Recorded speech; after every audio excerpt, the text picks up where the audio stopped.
एक दिन जंगल में बहुत बेचैनी फैल गई। शेर, जो वर्षों से जंगल का राजा था, अचानक गायब हो गया। कोई कहता था वह दूसरे जंगल चला गया है, कोई कहता था वह बीमार होकर किसी गुफा में छिप गया है। लेकिन सच्चाई किसी को नहीं पता थी।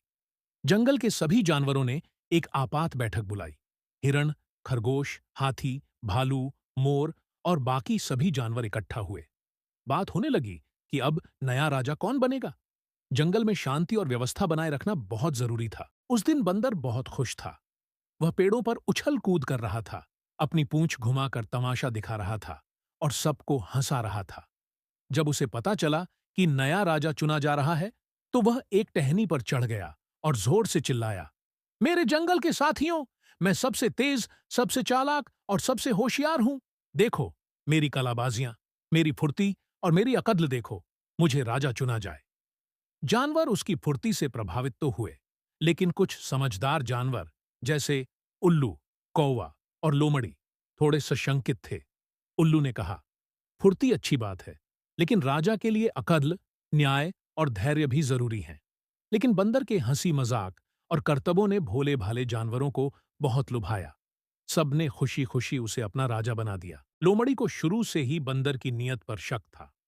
वह जानती थी कि बंदर बस दिखावा करता है। असल में वह न तो समझदार है और न ही न्यायप्रिय। वह जंगल की भलाई के बजाय अपनी मस्ती में मस्त रहता है। कुछ हफ्ते बीत गए। बंदर ने अपनी राजागिरी में बस खेलकूद किया। हर दिन पेड़ों से झूलना, हाथी की पीठ पर बैठकर नाचना और मोर के पंखों के साथ झूमना, यही उसका काम था। जानवर निराश होने लगे। तालाब गंदे हो गए थे, छोटे जानवरों की समस्याएं अनसुनी रह जाती थीं और शिकारी जंगल में खुलेआम घूमने लगे थे। लोमड़ी ने एक दिन सोचा, यह बंदर राजा बनने लायक नहीं है। अब समय आ गया है कि इसे एक सबक सिखाया जाए। वह बंदर के पास गई और बहुत नम्रता से बोली, महाराज, मैंने जंगल के किनारे एक पहाड़ी गुफा खोजी है, जिसमें पुराने राजा शेर का खजाना छिपा है। सोना, चांदी और दुर्लभ फल। क्यों ना आप वहां चलकर स्वयं मुआयना करें। बंदर की आंखें चमक उठीं। खजाने का नाम सुनकर वह बहुत लालची हो गया। वह तुरंत तैयार हो गया और बोला, चलो, मुझे अभी लेकर चलो। पांचवां दृश्य। धोखा लोमड़ी बंदर को जंगल के दूर एक अंधेरी गुफा तक ले गई। गुफा के मुहाने पर घना अंधेरा था। बंदर को थोड़ा डर लग रहा था, लेकिन खजाने की लालच ज्यादा भारी थी।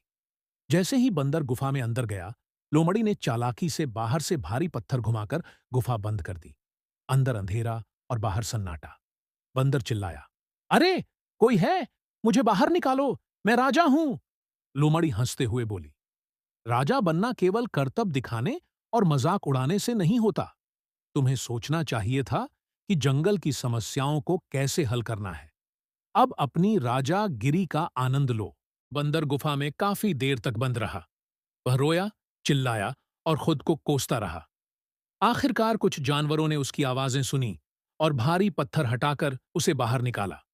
बंदर के बाल मिट्टी से सने हुए थे, आंखें लाल और चेहरे पर शर्मिंदगी थी। सभी जानवर उसे देखकर चुप हो गए।